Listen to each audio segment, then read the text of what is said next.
Okay, so we are back again with a quick sip of water और बहुत simple सा problem. We are going to discuss the problem fourth which is a good one. It is actually a good problem. Topological sort पे बेसिस है. I will count to 5 till then you can read the problem. I will maybe let's say draw a graph. Meanwhile you are reading the problem, so I will draw a tree or graph, whatever you can say. 2 3 4, that's 5 6 7 8. So इस problem को करने से पहले you might need to know what is topological sort. मैं थोड़ा सा short में बता देता हूँ कि टोपोलॉजिकल सॉर्ट क्या होता है. सो सी टोपोलॉजिकल सॉर्ट क्या बोलते हैं. सबसे पहले डायरेक्टेड ग्राफ है. मैंने ऐसा डायरेक्टेड एरोज नहीं बनाया, बट यू कैन एज्यूम कि हाँ टॉप टू डाउन आ रहे हैं, हम डाउन टू टॉप नहीं जा सकते. ठीक है. टोपोलॉजिकल सॉर्ट क्या बोलता है कि you need to arrange them in order you can visit them. मतलब क्या, सबसे पहले किसको विजिट कर सकते हो. एक ही नोड है 1, राइट. तो टोपोलॉजिकल सॉर्ट क्या बोलता है, पहले आप 1 को रख दो, फिर सेकेंड आप किसको विजिट कर सकते हो. सेकेंड आप 2 को भी विजिट कर सकते हो, 3 को भी विजिट कर सकते हो. तो सेकेंड के लिए आप 2 को भी विजिट कर सकते हो, 3 को भी विजिट कर सकते हो. ठीक है. नाउ अब मान लो आपने सेकेंड को विजिट किया था, तो अब थर्ड टाइम में आप किसको विजिट कर सकते हो. सी 1 को विजिट कर रखा है आपने, तो आप थर्ड टाइम में 3 को विजिट कर सकते हो, या तो थर्ड टाइम में आप 4 या 5 को विजिट कर सकते हो, राइट. अब मान लो आपने सेकेंड टाइम में 3 को विजिट किया होता, तो आप सेकेंड टाइम में सेकेंड टाइम में आपने 3 को विजिट किया होता, तो थर्ड टाइम में आप 2 को विजिट कर सकते थे, 6 या 7 को विजिट कर सकते थे. तो टोटल आप कितने विजिट कर पा रहे थे थर्ड टाइम में. मतलब इनमें से किसी को भी विजिट कर सकते हो. अब मान लो थर्ड टाइम में आपने 3 को विजिट किया होता, तो फोर्थ टाइम में आप किसको विजिट कर सकते थे. फोर्थ टाइम में आप विजिट कर सकते थे 4 को, 5 को, 6 को, 7 को. और कोई पॉसिबल था क्या. आपने सेकंड विजिट कर लिया होगा तभी आप 4 और 5 को कर रहे हो. आपने 3 विजिट कर लिया था, इसके लिए आप 6 और 7 को कर रहे हो. I guess that's it. फिर एंड सो ऑन. मतलब मैं बताना क्या चाह रहा हूँ, टोपोलॉजिकल सॉर्ट क्या होता है कि जिसकी इन डिग्री 0 हो जाए. मतलब it is a bit of a graph problem. See इसका कोई पेरेंट नहीं है ना, तो जब आपके सारे पेरेंट विजिट हो जाए ना, जितने भी आपके पेरेंट है ना वो विजिट हो जाए, then you are allowed to be visited, right. तो पहले 1 का कोई पेरेंट है क्या, नहीं. तो 1 स्टार्टिंग में अलाउड है विजिट करने का. अब 1 विजिट हो गया, तो अब 2 और 3 के कोई पेरेंट बचे क्या जो विजिटेड नहीं है. नहीं, कोई नहीं बचा. तो 2 और 3 आर अलाउड टू विजिट. अब मान लो सेकेंड टाइम में हमने सेकेंड को विजिट कर लिया था, तो now 4 and 5 are allowed to visit. 3 तो अलाउड था ही विजिट करना, तो 3, 4 and 5 they were allowed to be visited. But अगर मैंने सेकेंड टाइम में 2 को ना विजिट करके 3 को विजिट किया था, तो फिर 2 was allowed to visit and 3 visit हो गया था, तो 6 एंड 7 they were also allowed to visit and so on. फिर अभी मान लो ये हो गया. फिर थर्ड टाइम में हमने क्या किया, फिर हमने नेक्स्ट टाइम में 4 5 6 7 ये चारों अलाउड थे विजिट करने के. ओके नहीं, अभी थर्ड टाइम में मान लो हमने 5 को विजिट कर लिया होता. हमने किसको विजिट किया थर्ड टाइम में, 3 को विजिट करके देखा, 2 को विजिट करके देखा. अब मान लो हमने 4 को विजिट किया होता, थर्ड टाइम में हमने 4 को विजिट कर लिया होता, तो हम किसको किसको विजिट कर सकते थे. 5 को कर सकते थे, 6 को और 7 को कर सकते थे, they are already included. Similarly अगर 5 को विजिट किया होता तो 4 को विजिट कर सकते थे, 6 और 7 को विजिट कर सकते थे, दे आर ऑल्सो इंक्लूडेड. 6 को विजिट किया होता तो 4 5 एंड 7 को विजिट कर सकते थे, they are already included. But अगर हमने 7 को विजिट किया होता तो फिर हम 4 5 6 को तो कर ही सकते थे क्योंकि इनके पेरेंट्स को ऑलरेडी विजिट किया था. But since 7 is also visited तो 8 भी इंक्लूड हो गया, तो हम 8 को भी विजिट कर सकते हैं. फिर नेक्स्ट स्टेप में करेंगे एंड सो ऑन. ऐसा मतलब करते जाएंगे. अब हमें क्या बताना है कि हमें यही बताना है कि फर्स्ट टाइम में हम कितने को विजिट कर सकते हैं, सेकेंड टाइम में कितने को, थर्ड टाइम में कितने को, हमें ये बताना है. ठीक है. तो अब ये कैसे बताया जाए. मतलब अगर ये बताने जाओगे तो हर एक के लिए चेक करने जाओगे कि अगर मैंने थर्ड टाइम में इसको विजिट किया है तो कौन कौन पॉसिबल है, फिर इसको विजिट किया है तो कौन कौन पॉसिबल है, फिर उन सबको एक सेट में डालो, फिर उसका सम मतलब उसका काउंट लो, तो ये टीएलई दे देगा. मतलब हर ऐसा हो सकता है कि हर स्टेज पे n नोट्स हो जाए, और हर n नोट्स के लिए आप डीएफएस लगा के चेक कर रहे हो, जिसकी time complexity O of N होगी. तो n इंटू एन मतलब वो बहुत बड़ा टाइम कॉम्प्लेक्सिटी हो जाएगा. मतलब हर बहुत मतलब वो एक्सट्रीम टाइम कॉम्प्लेक्सिटी बहुत बड़ी हो जाएगी. So it is not possible. कि आप हर एक केस को इंक्लूड करो। तो फिर इस हमें ये कैसे पता चलेगा कि थर्ड नंबर पे कौन से आएंगे, दैट इज़ द क्वेश्चन। फिर ऐसे फोर्थ नंबर पे। So if you want to think for an approach you can, मतलब एक ट्राई कर लो कि सोचने का। आई होप पहले समझ में आया टोपोलॉजिकल सॉर्ट क्या होता है, कि जिसका पेरेंट विजिट हो गया they are allowed to be visited. मतलब क्या, एक छोटा सा ट्री ले लेते हैं, 1 2 3 4, इनिशियली कोई विजिटेड नहीं है, तो 1 का कोई पेरेंट है क्या, नहीं, तो हम 1 को विजिट कर सकते हैं। ठीक है, 1 को हमने जैसे विजिट कर दिया, 2 is allowed to be visited, similarly 3 is also भी अलाउड टू विजिटेड।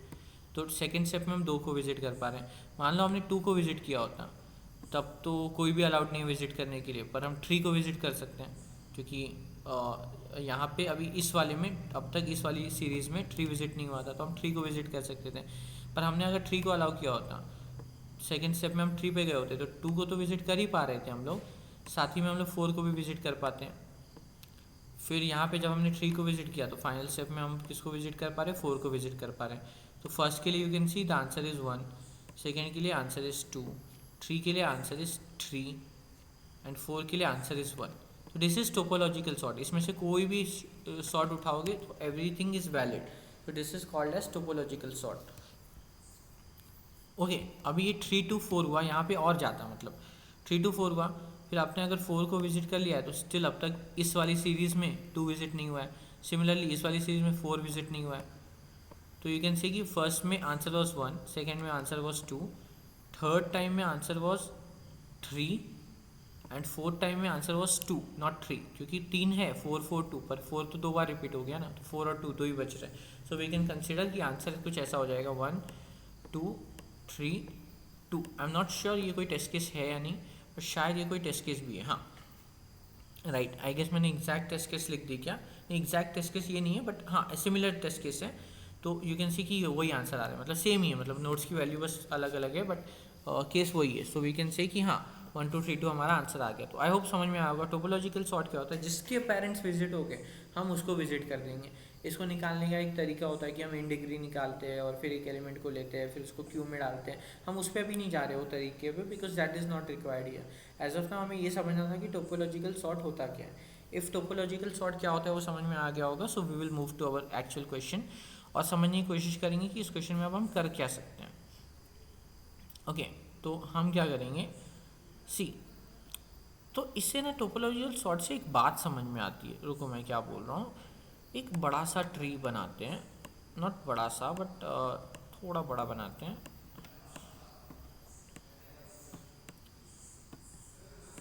ठीक है, ज़रा एक बात ना ध्यान से सुनो, मैं ना 1 को कब विजिट कर सकता हूँ, मैं 1 को कब विजिट कर सकता हूँ, मैं 1 को ना सिर्फ फर्स्ट टाइम में विजिट कर सकता हूँ, क्योंकि और कोई चारा ही नहीं है, मुझे फर्स्ट टाइम इसको ही विजिट करना पड़ेगा, राइट। मैं 2 को कब विजिट कर सकता हूँ, मैं 2 को विजिट कर सकता हूँ सेकेंड टाइम में, ठीक है। थर्ड टाइम में विजिट कर सकता हूँ क्या, हाँ, अगर मैं पहले यहाँ चले जाऊँ और बाद में 2 पे जाऊँ तो हाँ मैं थर्ड टाइम में विजिट कर सकता हूँ। क्या मैं फोर्थ टाइम में विजिट कर सकता हूँ, हाँ, अगर थर्ड टाइम में मैंने 3 के बाद जाने के बाद 5 पे चला गया था तो मैं इसको फोर्थ टाइम में विजिट कर सकता हूँ, ठीक है। क्या मैं इसको फिफ्थ टाइम में विजिट कर सकता हूँ, द आंसर इज़ नो, क्योंकि अब कुछ बचा ही नहीं है, तो अब मेरे को यहीं आना पड़ेगा। तो मैं इसको 3 बार विजिट कर सकता हूँ, टू इसको मैं 2 पे भी विजिट कर सकता हूँ, 3 पे भी और 4 पे भी। सिमिलरली 2 पे, 3 पे एंड 4 पे। सिमिलरली मैं 3 को कब कब विजिट कर सकता हूँ, 3 को मैं एक तो 2 पे विजिट कर सकता हूँ, फिर 2 पे मैंने डायरेक्टली 1 के बाद जाने यार इस पे चला गया, या तो मैं 3 पे विजिट कर सकता हूँ, मैं पहले 2 पे गया था बाद में 3 पे जा रहा हूँ तो मैं 3 पे विजिट कर सकता हूँ, या तो मैं 4 पे विजिट कर सकता हूँ, 2 के बाद मैं 4 पे चला गया था तो फिर मैं यहाँ जा रहा हूँ, या तो मैं इसको 5 पे विजिट कर सकता हूँ, 2 के बाद 4 पे गया था, अब मैं 2 के बाद 6 पे चला गया तो अब मैं इसको 5th टाइम पे विजिट कर रहा हूँ। तो इन सब पे मैं 3 को विजिट कर पा रहा हूँ। फिर ऐसे हम 2 3 4 5, ठीक है, याद रखना 2 3 4 5, हम 3 को कहाँ कहाँ विजिट कर पा रहे, 2 3 4 5।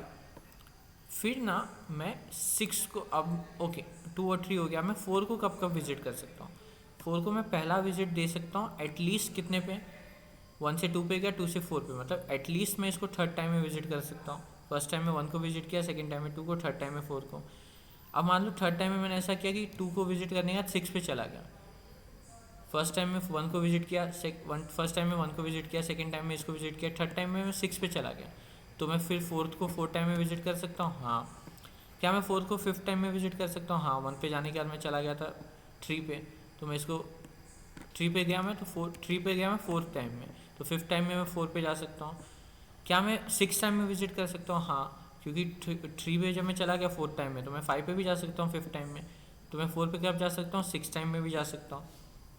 ये क्लियर हुआ। सिमिलरली जब आप 6 के लिए निकालोगे ना, you will find the same values 3, 4, 5 and 6, and similarly when you will calculate it for 5 you will find the same values which is 3, 4, 5 and 6। ठीक है। अब ये चीज़ क्यों हो रही है ये बात समझो। ठीक है, try to understand this thing कि ये चीज़ क्यों हो रही है। तो ऐसा है कि हमेशा ध्यान दो, आप एक पर्टिकुलर नंबर से स्टार्ट होते हुए एक पर्टिकुलर रेंज में ही मतलब कर पा रहे हो, वो भी रेंज कंटिन्यूस आ रही है। ऑब्वियसली मतलब कभी तो ऐसा होगा कि कभी से लेके कभी तक आप विजिट कर पा रहे हो, पर बाद में कुछ बचेगा नहीं। सबसे जल्दी आ सकते हो आप विजिट करने, तो आपको सबसे लोएस्ट वैल्यू मिलेगी। इसको छोड़ के बाकी पूरी दुनियादारी से विजिट कराओ, पूरा राइट सब ट्री विजिट कराओ, बाद में इधर आओ, तो आपको सबसे एक कोई तो बड़ी वैल्यू मिलेगी। तो ये हमें बस क्या, तो हमें ये समझ में आ गया कि ये रेंज क्वेरी का सवाल हो गया कि अगर हम लोग ऐसा बना ले कि टोटल हम विजिट तो 6 बार ही करना है, हमें 6 बार से ज़्यादा तो विजिट कर नहीं सकते, तो फर्स्ट जो है वो कहाँ कहाँ विजिट हो रहा है, वो सिर्फ फर्स्ट में हो रहा है, तो हम इसकी वैल्यू, सबकी वैल्यू इनिशियली 0 है। ठीक है, फर्स्ट कहाँ कहाँ विजिट कर सकता है? सिर्फ फर्स्ट पे, तो हम 1 पे अपडेट कर देंगे। 2 कहाँ कहाँ विजिट कर सकता है? 2, 3, 4 पे, तो हम 2, 3, 4 की वैल्यू को 1 से बढ़ा देंगे। फिर 3 कहाँ कहाँ विजिट कर सकता है? 2, 3, 4, 5 पे, तो हम 2, 3, 4, 5 की वैल्यू को 1 से बढ़ा देंगे। तो क्या ये रेंज क्वेरी का सवाल हो गया कि हमें रेंज में पूरे एरे को इंक्रीज करना है by 1? That is the question. तो सेगमेंट ट्री वगैरह से भी कर सकते हो, बट उससे भी एक ईजी तरीका देखेंगे हम लोग। बट अभी के लिए बात बताओ, ये समझ में आया ये चीज़ कैसे हो रही है? ये चीज़ हो रही है ये समझ में आया कि हम लोग अगर सबसे जल्दी जाएंगे तो हमें कोई तो स्टार्टिंग पॉइंट मिलेगा। जब पूरी राइट सब ट्री को विजिट करके, मतलब इस वाले पार्ट में आने को छोड़ के बाकी पूरी ट्री विजिट करके आएंगे, तो हम लोग को सबसे बड़ी वैल्यू मिलेगी। तो हमें बस ये निकालना है कि ये सबसे छोटी वैल्यू कितनी होगी, सबसे बड़ी वैल्यू कितनी होगी। इसके बाद हमें रेंज क्वेरी लगाने आना चाहिए। अब रेंज क्वेरी लगाने का ना मैं एक अच्छा तरीका बताता हूँ। ठीक है, लेट्स, आई डोंट नो इसको कॉपी पेस्ट कर सकते हैं या नहीं, I am not sure what can I do. Range query लगाने का मुझे एक तरीका बताना, याद रखते हैं। ठीक है, 1 है, 2 से 4 है, 2 से 5 है, 3 से 6 है, 3 से 6 है, 1 है, 2 से 4। Okay, let's go there and just open a text box. Let's open a text box. नहीं, ठीक है, टेक्स्ट बॉक्स भी ओपन नहीं करते हैं, हम पेंसिल से ही राइट करते हैं। लेट्स टेक आउट, सी मैं क्या बोल रहा हूँ, 1, 2, 3, 4, 5, 6 है ना। पहला क्या है? रेंज 1 है। तो मैं क्या बोल रहा हूँ, ध्यान से सुनना, सब कुछ वैल्यू 0, 0 से स्टार्टिंग में। मैं एक तरीका बता रहा हूँ रेंज क्वेरी निकालने का। अगर सिर्फ ये करना है, तो अगर हमें सिर्फ सम पूरे को इंक्रीमेंट करना है किसी पर्टिकुलर वैल्यू से, तो एक मैं तरीका बता रहा हूँ, which many of you might know, many of you might know and many of you don't know. Minimum number of railway station ऐसा क्वेश्चन है, मिनिमम नंबर ऑफ ट्रेन, ये क्वेश्चन लीड कोड पे, you can try that problem, उसमें भी same concept use होता है। पहला range क्या है? 1 से 1 ना। तो मैं क्या बोल रहा हूँ, रेंज स्टार्ट कहाँ से हो रहा है? 1 से, तो मैं वहाँ पे इंक्रीज कर दूंगा। रेंज खत्म कहाँ हो जा रहा है? 1 पे खत्म हो जा रहा है, तो 2 पे जाके मैं -1 कर दूंगा। स्टार्ट कहाँ से हो रहा है? 1 पे, तो वहाँ पे मैंने इंक्रीमेंट कर दिया। मैं डिक्रीमेंट कहाँ कर रहा हूँ? जहाँ पे रेंज खत्म हो जा रहा है, 1 पे खत्म हो गया, तो फिर उसके बाद क्या है? 2, तो 2 पे मैंने डिक्रीमेंट कर दिया। बस ये क्यों किया, मैं इससे पूरा आंसर आपको निकाल के बताऊंगा, डोंट वरी। अब सेकंड क्या है? 2 से 4 ना, तो मैं क्या करूँगा, 2 पे 1 से इंक्रीमेंट कर दूंगा, और 4 के बाद क्या है? 5, वहाँ पे 1 से डिक्रीमेंट कर दूंगा। ठीक है, जैसे सुनते रहोगे। फिर आया 2 से 5, तो 2 पे 1 से इंक्रीमेंट कर दूंगा। 5 के बाद क्या है? 6, वहाँ पे 1 से डिक्रीमेंट कर दूंगा। फिर क्या है? 3 से 6, तो 3 पे 1 से इंक्रीमेंट कर दूंगा। 6 के बाद क्या है? कुछ भी नहीं है, 7 जैसा कुछ तो है, तो वहाँ पे एक -1 डाल देते हैं। ठीक है, 7 डाल के -1 डाल देते हैं, कोई प्रॉब्लम नहीं। फिर क्या है? फिर से 3 से 6, फिर से क्या है? 3 से 6, तो फिर से 3 पे इंक्रीमेंट करके 2 बना दूंगा एंड 7 पे -2 कर दूंगा। अब हमें ये निकालना है ना। अभी देखो, ये सब जो ऑपरेशन मैंने परफॉर्म किए, ये ऑफ 1 में परफॉर्म होंगे, पूरे रेंज में मैं ट्रेवर्स नहीं कर रहा हूँ, मैं सिर्फ स्टार्टिंग वाले में इंक्रीज बाय 1 और इसके बाद वाले में डिक्रीज बाय 1 कर रहा हूँ। तो ये ऑपरेशन मैं O ऑफ 1 में कर रहा हूँ, इस ऑपरेशन के लिए मुझे O ऑफ n नहीं लग रहा, राइट। तो अब इस ऑपरेशन को O ऑफ 1 में कर रहा हूँ मैं। अब मैं इस तरीके से मैं पूरा हमारा फाइनल आंसर कैसे निकालूंगा। फाइनल जो हम ऐसे कैलकुलेट कर रहे थे एक एक करके, ये मैंने जो अभी ऑपरेशन ये हम कैसे कर रहे थे, हर रेंज में पूरा ट्रेवल्स करके कर रहे थे। इसके बजाय मैं डायरेक्ट निकाल रहा हूँ। डायरेक्ट मैंने कैसे निकाला वो समझा, स्टार्ट में इंक्रीज करो और एंड के बाद डिक्रीज करो। अब मैं आपको फाइनल आंसर निकाल के बताता हूँ। स्टार्ट करो लेफ्ट से, लेफ्ट में अभी तक 0 था, क्या मिला 1, तो इंक्रीमेंट आंसर बाय 1, तो 1 एक बार आया है। अब क्या मिला +2, तो आंसर में +2 कर दो। अब कितना हो गया 2, +2 कर दो, एक सेकेंड, हाँ सॉरी -1 से ये 0 हुआ होगा और 0 से फिर ये 1 हुआ होगा, राइट। क्योंकि जब -1 था एक इंक्रीमेंट हुआ तो 0 और एक और इंक्रीमेंट हुआ तो 1। तो हमारा ये कितना है फाइनल, यहाँ पे 0 था और यहाँ पे 1 था, राइट। तो हमारा फाइनल कितना हो गया 1 + 1 2, ठीक है। अब यहाँ पे कितना है +2 मतलब 2 + 2 4। यहाँ पे कितना है 0, तो 4 + 0 4। यहाँ पे कितना है -1, तो 4 - 1 3। यहाँ कितना है फिर से -1, तो -1 3 - 1 2। फिर यहाँ कितना है -2 विच इज़ अगेन 0। तो एंड में जब कुछ नहीं बचा तो 0 ही आना चाहिए। अब हम चेक करते हैं क्या ये सही है या नहीं। 124430 124430 124430। तो ध्यान से देखो 1 एक बार है, करेक्ट। 2 यहाँ है, मतलब 2 कितने बार है, 2 बार है, करेक्ट। फिर 3 कितने बार बोल रहा हूँ मैं, 4 बार। 3 4 बार है कि नहीं देखते हैं। 3 एक बार, 2 बार, 3 बार, 4 बार है। सो यस 3 4 बार है। 4 कितने बार है, 4 बार है। 4 4 बार है क्या, 4 एक बार, 2 बार, 3 बार, 4 बार है। Yes 4 is also 4 times, it is correct as well. 5 कितने बार है, 3 बार। 5 एक बार, 2 बार, 3 बार। Yes, 5 is also coming for 3 times. It is also correct. Similarly, 6 is also coming for 2 times. It is also correct. और 7 तो है ही नहीं, तो 0 टाइम्स आ रहा है। ये समझ में आया हमने कैसे किया। Pretty simple method. मतलब ये चीज़ ना अगर अभी नहीं क्लिक हुई ना, इसको एक बार ड्राई रन करके देखो। इसको हम बोलते हैं रेंज एडिशन। इसको ना एक मैं क्वेश्चन बताता हूँ, minimum number of trains leet code और GFG, कहीं तो ये क्वेश्चन है, I don't minimum number of platforms, या ये क्वेश्चन है। इसको ये सिमिलरली ट्राई करो इस प्रॉब्लम को। इट इज़ अ वेरी मतलब जो मैंने अभी कॉन्सेप्ट समझाया ना, ये उसी कॉन्सेप्ट पे बेस्ड क्वेश्चन है कि ये रेंज क्वेरी वाला, कि रेंज क्वेरी को हम कैसे परफॉर्म कर सकते हैं। Obviously if you want you can use segment tree for that, but segment tree की रिक्वायरमेंट नहीं है। बहुत सिंपली हम लोग ये काम कर सकते हैं जो मैंने बताया। अगर नहीं समझा तो rewatch the video once twice, pen paper लेके बैठो, कुछ रेंजेस लेके बैठो और ट्राई करके देखो, समझ में आ जाएगा। इट्स प्रिटी सिंपल थिंग, कुछ भी इसमें रॉकेट साइंस नहीं है, बहुत सिंपल है। अगर ये समझ में आया ना, तो अभी हमारा टास्क क्या क्या था, हम क्वेश्चन से भटक गए। हमने अभी रेंज क्वेरी निकालना सीख रहे हैं हम, जबकि हमारा क्वेश्चन ये है ही नहीं। क्वेश्चन तो रेंज क्वेरी एक छोटा सा पार्ट है उसका, बट एक्चुअली क्वेश्चन इससे बड़ा है। तो एक्चुअल क्वेश्चन फिर से मैं एक बार पूरा समरी बता देता हूँ। 1 2 3 4 ऐसा कुछ था। तो हमने क्या बोला कि यार 1 2 कब कब आ सकता है, 1 में आ सकता है। 2 कब कब आ सकता है, मैं सेकंड पे आ सकता हूँ। अगर पहले 3 पे चला गया होगा तो मैं थर्ड टाइम पे भी आ सकता हूँ। 3 2 कब कब आ सकता है, अगर सेकंड टाइम में आ सकता हूँ। अगर सेकंड टाइम में 2 पे चला गया होगा तो थर्ड टाइम में आ सकता हूँ। अगर थर्ड टाइम में 4 पे चला गया होगा तो फोर्थ टाइम में आ सकता हूँ। 4 2 कब कब आ सकता है, मैं थर्ड टाइम में आ सकता हूँ। अगर directly first time second time third time ऐसे, या तो फर्स्ट टाइम में यहाँ सेकंड टाइम में यहाँ चला गया तो मैं थर्ड टाइम में आ सकता हूँ। सॉरी, या तो फिर सेकंड टाइम में अगर यहाँ चला गया तो थर्ड टाइम में 2 पे आएगा और फोर्थ टाइम में यहाँ पे। तो मतलब मैं थर्ड टाइम में और फोर्थ टाइम में आ सकता हूँ। तो ये इतने टाइम में आ सकते थे। तो फिर ये हमें बस ये निकालना था ना कि फर्स्ट टाइम में फर्स्ट टाइम में कितने आ सकते हैं। तो फर्स्ट टाइम में ये अकेला आ सकते हैं, सेकेंड टाइम में कितने आ सकते हैं, तो हम हर के लिए जाके ऐड कर देंगे।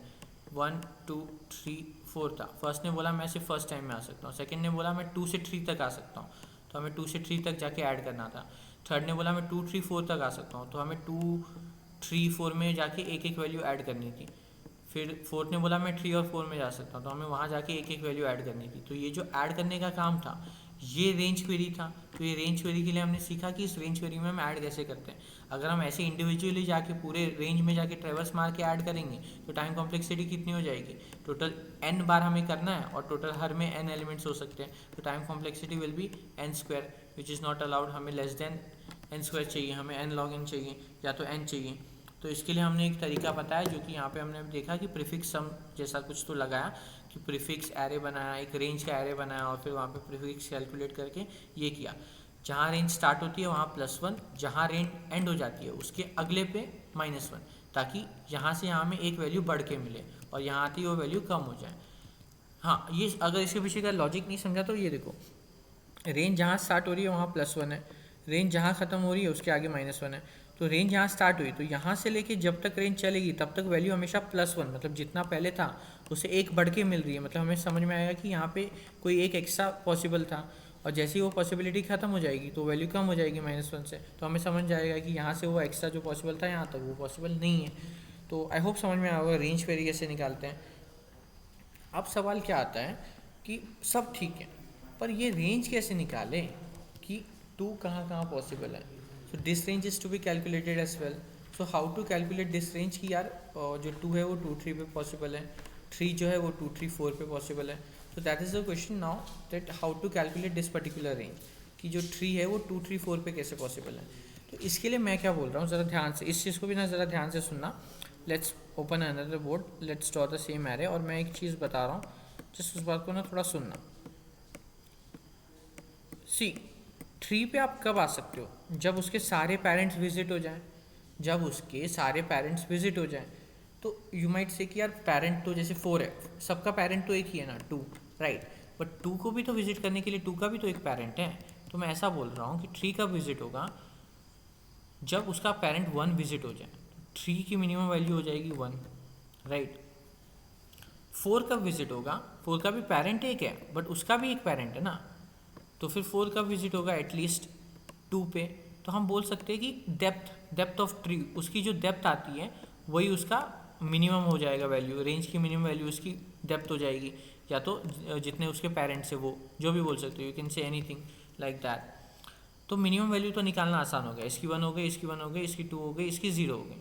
तो मिनिमम वैल्यू तो हम लोग को मिल गई रेंज की। अब what will be the maximum value, now the question is what will be the maximum value. तो देखो मैक्सिमम वैल्यू क्या हो सकती है, ज़रा इस बात पे सोचना। मैं बोल रहा हूँ 2 की मैक्सिमम वैल्यू क्या होगी, तो मैं इसका आंसर दूंगा ना कि 2 पे मैं कब आ सकता हूँ, या 2 पे मैं लेट से लेट कब आ सकता हूँ, जब इस पार्ट को छोड़ के बाकी पूरा विजिट कर लूँ। तो इस पार्ट में टोटल कितने नोट्स हैं, इस पार्ट में टोटल 2 नोट्स हैं और टोटल कितने नोट्स थे, 4 नोट्स थे। तो मैं एटलीस्ट एट मैक्स क्या कर सकता हूँ कि मैं ज़्यादा से ज़्यादा इस वाले पे कब तक आ सकता हूँ, इस वाले पे मैं आ सकता हूँ सेकेंड बारी तक। मतलब क्या, अगर ओके पहले हम 1 बेस इंडेक्सिंग ले रहे थे, अब यहाँ पे 0 बेस ले रहे हैं, तो कन्फ्यूजन रिमूव करने के लिए let's take 1 base indexing as only, कि ये लेवल 1 पे, ये लेवल 2 पे, ये लेवल 2 पे, ये लेवल 3 पे। फाइनल आंसर हमने 1 बेस पे लिखा है, सॉरी 0 बेस पे लिखा है, तो आई गेस 0 बेस पे ठीक है, that is not difficult to understand. अभी के लिए ऐसे समझो, अब मैं सेकंड पे कब तक आ सकता हूँ पता है क्या, टोटल नोट्स कितने हैं, 4 हैं। टोटल नोट्स कितने हैं, 4 हैं। मेरे पास चाइल्ड कितने, 1 है। तो मैं यहाँ पे कब तक आ सकता हूँ पता है क्या, मैं यहाँ पे आ सकता हूँ 3rd बारी तक।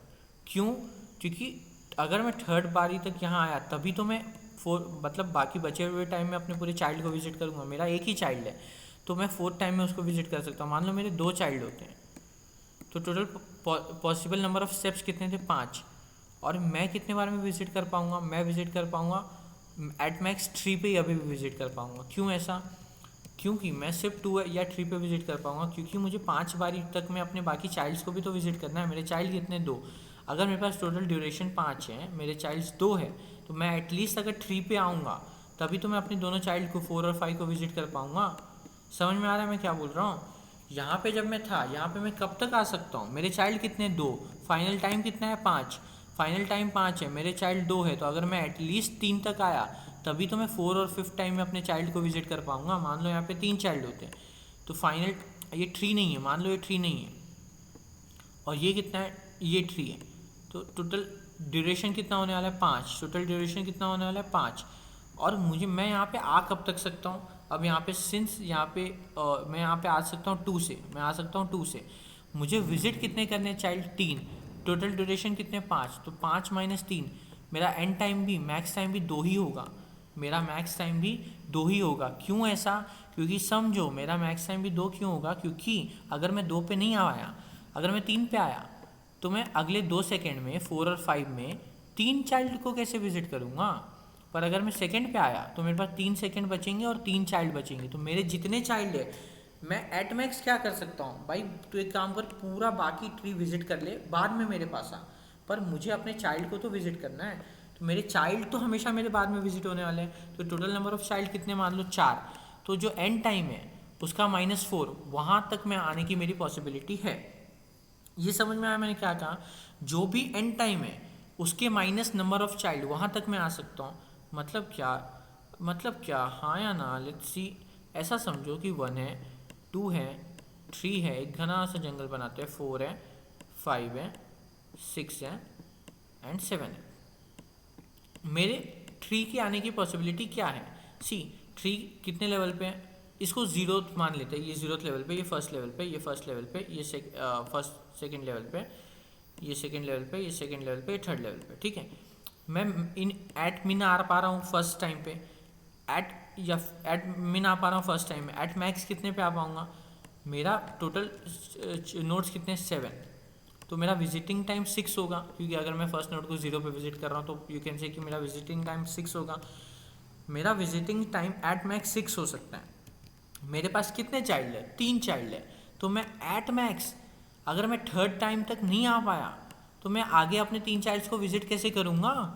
अगर मान लो मैं 4th टाइम पे आया, ठीक है, मैं 5th टाइम पे चला गया इसके पास, 6th टाइम पे चला गया इसके पास, 6 बेचारा विजिट ही नहीं हुआ, तो फिर मैं एट मैक्स कितने टाइम पे आ सकता हूँ, जितना टोटल विजिटिंग टाइम है minus number of childs. Number of childs निकालना तो कुछ बड़ी बात नहीं है, वो हम लोग डीएफएस लगा के निकाल सकते हैं, पूरा डीएफएस लगाएंगे और उसमें नंबर ऑफ चाइल्ड्स को कैलकुलेट कर लेंगे। आई होप समझ में आया मैंने क्या बोला क्या नहीं। मिनिमम वैल्यू क्या हो सकती है, उसकी डेप्थ। मैक्सिमम वैल्यू क्या हो सकती है, जो पूरा जितना विजिटिंग टाइम है वो, या जितने नोट्स है वो बोलो, वो माइनस नंबर ऑफ चाइल्ड, क्योंकि उतना तो मैं फिर विजिट कर ही नहीं पाऊँगा। 7 मेरे पास नोट्स है, ठीक है, जिसमें मेरे पास 3 चाइल्ड्स है, तो एट मैक्स अगर मैं 4th टाइम तक इसको क्रॉस नहीं कर पाया, मतलब थर्ड बेसिकली हम 0 बेस इंडेक्सिंग लेंगे तो वी कैन से कि 0 to 6 नोड है ना कि 7th नोड है, तो 6 - 3, अगर मैं थर्ड टाइम तक इसको विजिट नहीं कर पाया तो मेरा आंसर पॉसिबल नहीं हो पाएगा। तो एट मैक्स मेरा आंसर कितना हो सकता है 3, मिन आंसर कितना हो सकता है डेप्थ विच वॉज 1, तो मेरा रेंज मिल गया मेरे को 1 to 3। अब रेंज मिल गया मेरे को 1 to 3, तो फिर रेंज के लिए मैं वो क्वेरी परफॉर्म कर सकता हूँ अपने उस एरे पे। फिर मैं ऐसे सिमिलरली 2 के लिए चेक करूँगा, 2 के लिए चेक करने गया तो मिनिमम वैल्यू कितनी होगी 1, मैक्सिमम वैल्यू कितनी होगी, मैक्सिमम वैल्यू के लिए क्या करूँगा, टोटल विजिटिंग नोट्स कितने हो सकते हैं 6, चाइल्ड कितना है 1, तो मैक्सिमम वैल्यू कितनी हो सकती है 5, तो 1 से 5 के लिए ऑपरेशन परफॉर्म करूँगा।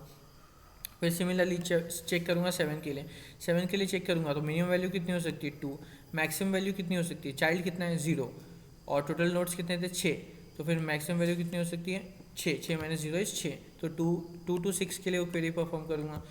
समझ में आया मैंने क्या कहा। सी क्वेश्चन इज़ वेरी सिंपल कि हमें क्या करना है, टोपोलॉजिकल सॉर्ट में कितने पॉसिबल थे वो निकालना है। तो हमने बोला कि सेकेंड टाइम में कितने पॉसिबल थे वो निकाला हमने, फिर थर्ड टाइम में कितने पॉसिबल थे वो निकालने के लिए हमने सेकेंड टाइम में लिया और सब पे डीएफएस लगाया, फिर और जो सेकेंड वैल्यू थी उसके लिए लेके डीएफएस लगाया, फिर फोर्थ टाइम में चेक करने के लिए हमने पहले वैल्यू को लेके डीएफएस लगाया, दूसरी वैल्यू को लेके डीएफएस लगाया, तीसरी वैल्यू को लेके डीएफएस लगाया, चौथी वैल्यू को लेके एंड सो ऑन। तो हमारा जो टाइम कॉम्प्लेक्सिटी आ रहा था वो एन स्क्वायर बहुत बड़ा आ रहा था, एन स्क्वायर से भी शायद बड़ा आ रहा था। सो वी सेड कि नहीं, इसमें हम लोग नहीं जाएंगे। तो इसके लिए हमने देखा पहले, फिर हमने देखा कि टोपोलॉजिकल सॉर्ट होता क्या है, हमने वो थोड़ा सा देखा, और इतने अलग अलग पॉसिबल आंसर्स क्यों आते हैं वो देखा कि हाँ हम लोग अलग अलग पाथ पे जाएंगे तो अलग अलग चीज़ें पॉसिबल हो सकती हैं। फिर हमने क्या सोचा, instead of going on different path, हम ये पता लगा सकते हैं क्या कि मैं फर्स्ट नोड को कब विजिट कर सकता हूँ, सेकेंड नोड को कब विजिट कर सकता हूँ, ये पता लगा लिया हमने। तो हमने जब ये पता लगाया तो हमें समझ में आया कि वो एक रेंज में आ रहा है, और फिर हमने देखा कि रेंज में अगर आ रहा है तो हम लोग उसको रेंज एडिशन कर सकते हैं क्या, तो हमने रेंज में एडिशन किया, रेंज में हमने एडिशन परफॉर्म किया, रेंज क्वेरी लगाई, और उससे हमें ये समझ में आ गया कि सेकेंड टाइम में किसका किसका आना पॉसिबल है, थर्ड टाइम में किसका किसका आना पॉसिबल है। तो वही तो हमें चाहिए था ना, हम एट दी एंड निकाल तो यही रहे थे कि सेकेंड टाइम में फर्स्ट टाइम में कितने आ सकते हैं, सेकेंड टाइम में कितने, थर्ड टाइम में कितने। तो वो हमने निकाल लिया रेंज क्वेरी की मदद से कि वो जहाँ जहाँ पॉसिबल है वहाँ वहाँ हमने जाके एक ऐड कर दिया कि हाँ सेकेंड टाइम में मैं पॉसिबल हूँ, थर्ड टाइम में मैं पॉसिबल हूँ, फोर्थ टाइम में मैं एक पॉसिबल हूँ। तो फिर जब हम चेक करेंगे तो हमें समझ में आ जाएगा कि अच्छा सेकेंड टाइम में दो वैल्यू है, मतलब दो ऐसे नोट्स थे जो पॉसिबल थे। फिर ये रेंज क्वेरी लगा के हम लोगों ने आंसर फाइंड कर लिया। अब रेंज क्वेरी लगाने के लिए सेगमेंट ट्री भी लगा सकते हो या फिर ये जो मैंने मेथड बताया था आप वो भी लगा सकते हो। फिर सवाल आया कि रेंज में वैल्यूज़ कहाँ से कहाँ तक होगी। तो इसके लिए हमने क्या चेक किया कि रेंज में जो वैल्यूज़ होंगी ना, it will start with at least the depth of it, मतलब जो डेप्थ है एटलीस्ट वहीं से स्टार्ट होगी। आप डेप्थ से पहले नहीं आ सकते। एटलीस्ट आप कब आओगे, जितनी डेप्थ है, डेप्थ वन है तो आपको वन तो लगाना ही पड़ेगा, वन से कम नहीं आ सकते हो। एट मैक्स कितने आ सकते हो, एट मैक्स पूरे ट्री को विजिट कर लो मेरे चाइल्ड्स को छोड़ के, क्योंकि मेरे चाइल्ड्स को विजिट नहीं कर पाओगे। और फिर जितना इंडेक्सिंग टाइम बचेगा वो मुझे बता दो। टोटल टाइम कितना होने वाला था 6, मेरे चाइल्ड कितने 3, तो ठीक है मैं एटलीस्ट अगर 3 टाइम तक आ गया तो मैं आगे वाले 3 सेकंड्स में अपने तीनों चाइल्ड को विजिट कर लूँगा, तो मुझे एटलीस्ट 3 टाइम में पहुँचा दो। मतलब समझ लो कि किसी भी नोड को है ना उसके चाइल्ड्स को विजिट करने के लिए जितने चाइल्ड से उतने सेकंड्स लगने वाले हैं। तो इसके चाइल्ड्स कितने 3। अब मान लो आपको 3 सेकंड का कोई काम करना है तो आप डेडलाइन से 3 सेकंड पहले तक आप आओगे ना। अगर 4 सेकंड पहले आओगे तो काम होगा क्या, हाँ। 5 सेकंड पहले आओगे तो काम होगा क्या, हाँ। बट 2 सेकंड पहले आओगे तो काम होगा क्या, नहीं। तो एट मैक्स वैल्यू कितनी हो सकती है कि 3 सेकंड पहले आऊँगा मैं। तो डेडलाइन थी 6 और मेरे पास 3 चाइल्ड्स विजिट करने के लिए थे, तो मैं एट मैक्स कितने टाइम पे आ सकता था, 3 टाइम पे। और मिनिमम कितने पे आ सकता था, डेप्थ विच इज़ 1। सो मेरी रेंज क्या मिल गई मुझे, 1 to 3। फिर रेंज क्वेरी परफॉर्म करके हमने निकाल लिया फाइनल हमारा आंसर क्या होगा। अब इसका ना एक एग्जांपल लेके देख लेते हैं। एक एग्जांपल से बहुत एक ड्राई रन करते हैं, क्योंकि बहुत ऐसे लाइक बहुत बड़ा कॉन्सेप्ट हो गया मुझे ऐसा लगता है बताने के लिए। So it's 3 1 3 2 1 5 1 4। Okay, it's 3 1 3 2 1 5 1 4। तो इस केस में रूट जो है वो 1 नहीं है, ये भी ध्यान में रखना पड़ेगा कि रूट हमेशा 1 नहीं होने वाला, तो रूट हमें अलग से कैलकुलेट करना पड़ेगा, ठीक है। पर अब मैं क्या बोल रहा हूँ, मैं सुनो, मैं इसका आंसर निकालूंगा कि फर्स्ट पे कितने आ सकते हैं, सेकंड पे कितने, थर्ड पे कितने, फोर्थ पे कितने और 5 पे कितने। पहले मैं आया 3 पे। 3 ने बोला मेरी डेप्थ है 0, तो 0 पे जाके मैंने एक वैल्यू को इंक्रीज कर दिया। मेरे चाइल्ड से 4 और टोटल नोट्स कितने थे 5, तो और टोटल रेंज 5 थे बट 0 बेस ले रहा हूँ तो 4 ले लेता हूँ। तो 4 - 4 विच इज़ 0। तो मैं मिनिमम भी मेरा 0 है, मेरा मिनिमम भी 0 है, मेरा मैक्सिमम भी 0 है। तो मेरा रेंज क्या है, 0 to 0। तो if my range is 0 to 0, let's make it 0 because हम 0 बेस इंडेक्सिंग की बात कर रहे हैं। सो जस्ट अ सेकेंड, मैं इरेजर यूज़ कर लेता हूँ, डेट विल बी बेटर। अंडो करना is not a good option every time, but या। तो मैं क्या बोल रहा हूँ, रेंज ले लेते हैं फ्रॉम 0 1 2 3 4। 0 टाइम में मैं विजिट कर पा रहा हूँ, तो 0 में मैंने एक वैल्यू, मेरी रेंज क्या आई 0 to 0। तो 0 to 0 रेंज के लिए मैंने क्या कहा, 0 पे जाके ऐड करो और रेंज जहाँ खत्म होती है वहाँ पे -1 कर दो, ठीक है। फिर मान लो हम फर्स्ट पे आए। फर्स्ट ने बोला कि मेरी मिनिमम वैल्यू हो सकती है 1, मेरी मैक्सिमम वैल्यू कितनी होगी, मेरे पास 2 चाइल्ड है तो 4 - 2 विच इज़ 2। तो मेरी मैक्सिमम वैल्यू हो सकती है 2। तो अगर मेरी मैक्सिमम वैल्यू 2 है तो मेरा रेंज कितना हो गया, 1 से 2। रेंज 1 से 2 है, मतलब 1 पे इंक्रीज करो, 2 के बाद डिक्रीज करो, ठीक है। फिर हम आए 2 पे। 2 ने बोला कि मेरा डेप्थ है 1, तो मेरा भी मिनिमम वैल्यू हो सकता है 1, और मेरा जो मैक्सिमम वैल्यू होगा वो कितना होगा, मेरा कोई चाइल्ड नहीं है तो टोटल पॉसिबल कितने थे 4, और चाइल्ड कितने हैं 0। तो मैं एट लास्ट मतलब फोर्थ स्टेप पे भी, फाइनल सेकंड पे भी आ सकता हूँ। तो मेरी रेंज कितनी हो गई 1 से 4। तो अगर रेंज 1 से 4 है मतलब 1 पे जाके, अच्छा सी हियर फिर से हमने वही गलती की, -1 से 0 होगा। -1 से जब एक बढ़ाया तो 0 होता है, और 0 से जब एक बढ़ाया तो 1 होता है। सो वी कैन कंक्लूड कि हाँ पहली बार में -1 से बढ़ के 0 हुआ था, वैन 1 आया था वहाँ पे, और फिर जब 2 आया तो फिर उसने 0 से बढ़ा के 1 कर दिया, और वो ख़त्म कितने पे हो रहा है, 4 पे हो रहा है। तो 4 के बाद मान लेते हैं 5 है वहाँ पे, 5 पे जाके हमने क्या कर दिया -1, ठीक है। अब तक क्लियर है। अब हम आए 5 पे। 5 को पूछा तू कब तक आ सकता है, उसने बोला यार मैं एटलीस्ट 2 पे आऊँगा क्योंकि मेरी डेप्थ 2 है। तो हमने बोला ठीक है तेरा रेंज स्टार्ट 2 से होता है, एंड कहाँ पे होता है, मेरा कोई चाइल्ड नहीं है तो 4 - 0 मैं लास्ट में भी आ सकता हूँ। तो रेंज कितनी हो गई 2 से 4। रेंज अगर 2 से 4 है तो 2 पे जाके इंक्रीज करो, 5 पे जाके डिक्रीज करो। फिर आया 4। 4 को पूछा तो 4 ने भी बोला मेरी डेप्थ एटलीस्ट 2 होगी, और मैं भी, मेरा कोई चाइल्ड नहीं है तो मैं भी लास्ट में आ सकता हूँ, विच इज़ 2 to 4 अगेन। तो 2 पे जाके फिर से इंक्रीज़ किया और 5 पे जाके फिर से डिक्रीज़ किया। अब ये क्या मिल गया हम लोग को, ये मिल गया जादू, ये मिल गया हमें कि हमारा फाइनल आंसर क्या होगा। तो चेक करो, 0 के लिए आंसर कितना है 1, फिर 1 पे आए तो 1 + 1 आंसर कितना हो गया 2, 2 पे आए तो 2 + 2 आंसर कितना हो गया 4, 3 पे आए तो 4 - 1, 4 यहाँ पे -1 तो 4 - 1 3, 4 पे आए 4 पे 0 है, 3 + 0 इज़ 3 एंड 5th पे आए तो हमारा फिर से फाइनल आंसर 0 हो गया। तो 5 तक तो प्रिंट ही नहीं करना हमें, 4 ही तक प्रिंट करना है। तो हमारा फाइनल आंसर क्या हो गया 1 2 4 3 3, मतलब 0 टाइम पे आप एक नोड को विजिट कर सकते हो, फर्स्ट टाइम पे 2 नोड को, सेकंड टाइम पे 4 नोड को, थर्ड टाइम पे 3 नोड को एंड फोर्थ टाइम पे 3 नोड को। तो लेट्स सी, यही हमारा आंसर है 1 2 4 4 1 2 4 3 3। तो आई होप समझ में आया होगा। I guess the video is quite long but hopefully समझा होगा, नहीं समझा होगा कि you can ask in the comments. एक बार खुद से ट्राई रन पूरा करके देखो, वीडियो को रीवॉच करो एंड ठीक है, then I will start coding in CPP। You can pause the video and try to code first because code काफ़ी इसका लेंदी हो सकता है। Meanwhile I will start coding in CPP, you can try the same in Java. So yeah, तो सबसे पहले तो क्या क्या बोला है उन्होंने बोला n लेने के लिए, तो n ले लेते हैं and then we will be requiring N in degree because in degree से ही हम वो चेक करेंगे कि रूट कौन सा है। तो सबसे पहले तो जितने भी नोट्स दिए वो ले लेते हैं एंड नोट्स लेने के लिए we need the adjacency list as well. तो ये बेसिक मैं ग्राफ बना रहा हूँ तो मुझे नहीं लगता इसमें कुछ ज़्यादा समझाने की ज़रूरत है। So I am simply making a graph, adjacency list बनाई LLUVCIN एंड मेरी एक आदत है कि मैं हमेशा जीरो बेस इंडेक्सिंग रखता हूँ। So after making it zero base what we will do is we will just insert. अब यहाँ पे हम दोनों में इंसर्ट नहीं करेंगे because it is a directed graph, और इन डिग्री भी सिर्फ जो सेकेंड है, मतलब जिसकी तरफ पॉइंट करे उसकी बर्डी है। अब हमने इन डिग्री निकाला क्यों है, टू कैलकुलेट द रूट। अभी हमने करेंटली यही नहीं पता कि हमारा रूट कौन है, मतलब जैसे इस केस में हमने देखा कि रूट की वैल्यू वॉज 3 नॉट 0 और नॉट 1। तो रूट की जो वैल्यू है वो हमें पहले कैलकुलेट करनी है कि रूट क्या है। तो रूट कौन सा नंबर होगा, रूट वो नंबर होगा जिसका कोई पेरेंट नहीं है, मतलब जिसकी इन डिग्री 0 होगी। तो हम क्या करेंगे, while in degree of root is greater than 0 root plus plus, हम रूट को तब तक बढ़ाते जाएंगे जब तक उसकी इन डिग्री 1 ना हो जाए। ठीक है, now we need to store the depth of it, हमें डेप्थ स्टोर करनी है and we need to store the number of childs, तो हमें नंबर ऑफ चाइल्ड स्टोर करने हैं। ठीक है, लेट्स कॉल DFS में रूट में जाते हैं, let's pass a parent depth and child. तो पेरेंट इनिशियली -1 होगा, मतलब रूट का कोई पेरेंट नहीं होगा, -1 and let's call the DFS and let's write the DFS function then. So it will be LSDFS node parent। Okay, हमने agency list भी पास नहीं किया, वी विल पास दैट, और पेरेंट को P ले लेते हैं बिकॉज हमारा ओके नहीं ठीक है।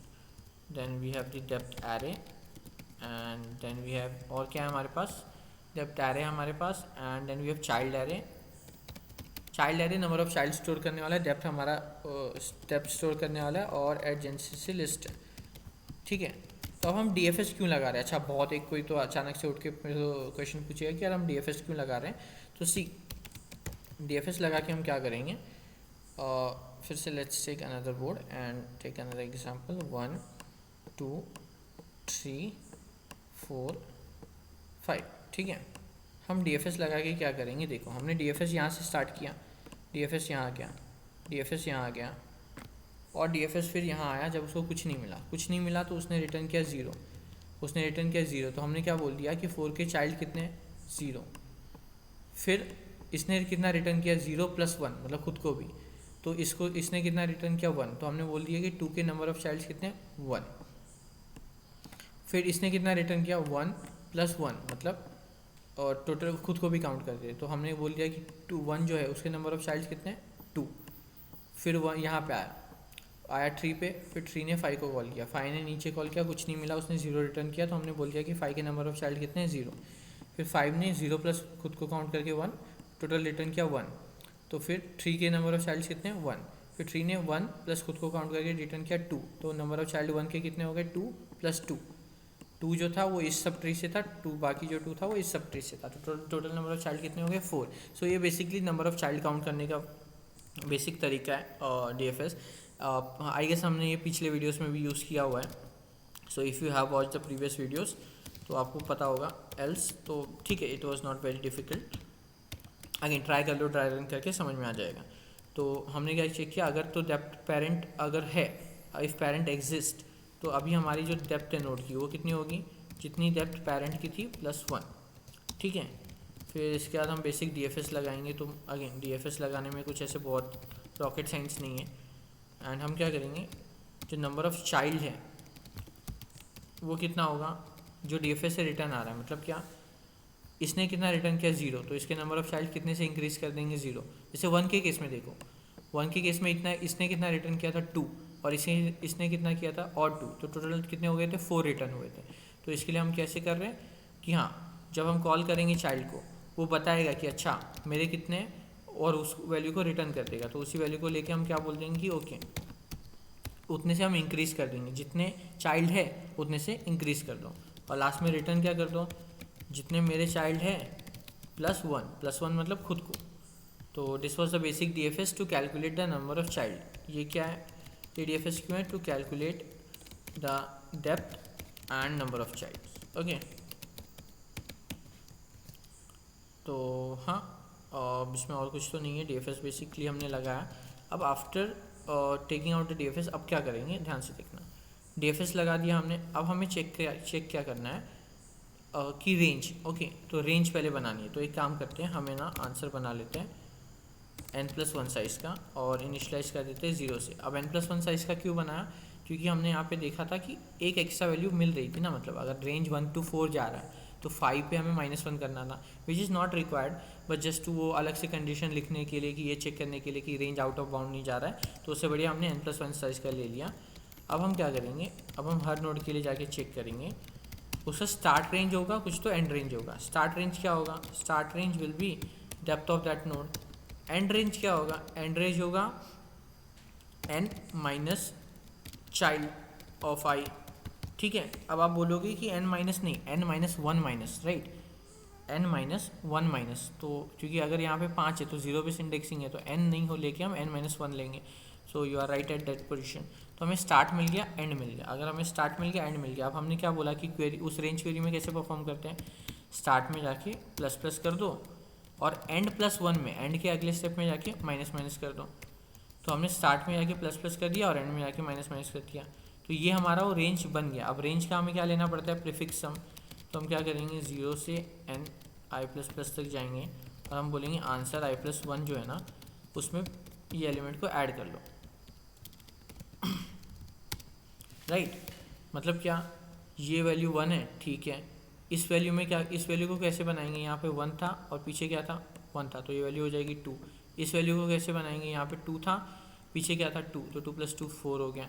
इस वैल्यू को कैसे बनाएंगे, यहाँ क्या -1 था +4, -1 + 4 3 था, तो यहाँ 3 बना देंगे। इस वैल्यू को कैसे बनाएंगे, यहाँ 0 था +3, तो यहाँ पे 3 बना देंगे। इस वैल्यू को कैसे बनाएंगे, यहाँ -3 था, पीछे से 3 लिया, तो फाइनल आंसर 0 हो गया।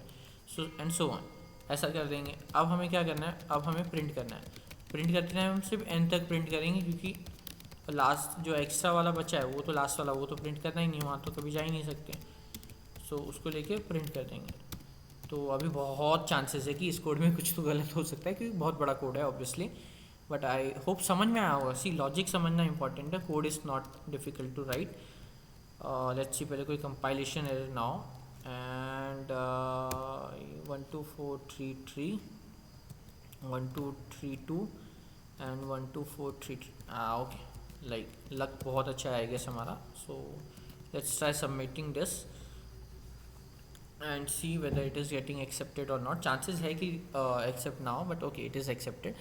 So yeah, so basically फिर से मैं एक बार समराइज कर दूँ, तो हमें क्या करना था, रेंज नहीं, हमें क्या करना है, टोपोलॉजिकल सॉर्ट में उस सेकंड पे कितने नोड्स पॉसिबल है विजिट करना, वो निकालना था।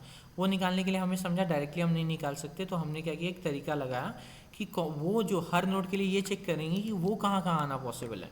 अब वो चेक करने से फ़ायदा क्या हुआ, वो चेक करने से हमें समझ में आया कि वो एक रेंज में आ रहे हैं, और अगर वो एक रेंज में आ रहे हैं तो हम रेंज क्वेरी लगा के उसको O(1) में कैलकुलेट कर सकते हैं। तो इससे हमारा टाइम कॉम्प्लेक्सिटी बच जाएगा। रेंज वेरी निकालने का हमने एक तरीका देखा। फिर हमें ये समझना था कि वो रेंज कहाँ से कहाँ एग्जिस्ट करता है, तो वो हमें समझ में आया कि it is starting from depth and ending at n-1 minus number of childs if zero base indexing, और -1 नहीं करेंगे अगर 1 बेस इंडेक्सिंग है तो, but n-1 minus number of childs. ऐसा क्यों? क्योंकि मैं जब आया उसके बाद मुझे मेरे चाइल्ड्स को तो विजिट करना ही है, तो मुझे एटलीस्ट उतने सेकंड में आना पड़ेगा जितने सेकंड पहले आना पड़ेगा, उतने सेकंड पहले आना पड़ेगा जितने मेरे चाइल्ड्स बाकी है। अगर मेरे एन टाइम 6 है, मेरे चाइल्ड 5 है, तो मुझे फर्स्ट सेकंड पे ही आना पड़ेगा। मैं अगर सेकंड पे भी आया तो मैं कुछ नहीं कर पाऊंगा। तो मुझे उस समय तक ही मैं आ सकता हूँ जिस समय के बाद मैं अपने चाइल्ड को एटलीस्ट फुलफिल कर पाऊँगा। So yeah this was about the problem. I hope समझ में आया होगा। प्रॉब्लम थोड़ा बड़ा था, so try to break down the video. एक दो बार फिर से देख सकते हो, ट्राई रन करके देखो, सॉल्यूशन रीड करो, शायद और अच्छे से समझ में आए। And this was it for today's up solving session, and I will see you in the next one. अगर पसंद आया तो कमेंट में लिख के बताओ, सब्सक्राइब द चैनल, एंड या दैट्स इट। Thank you.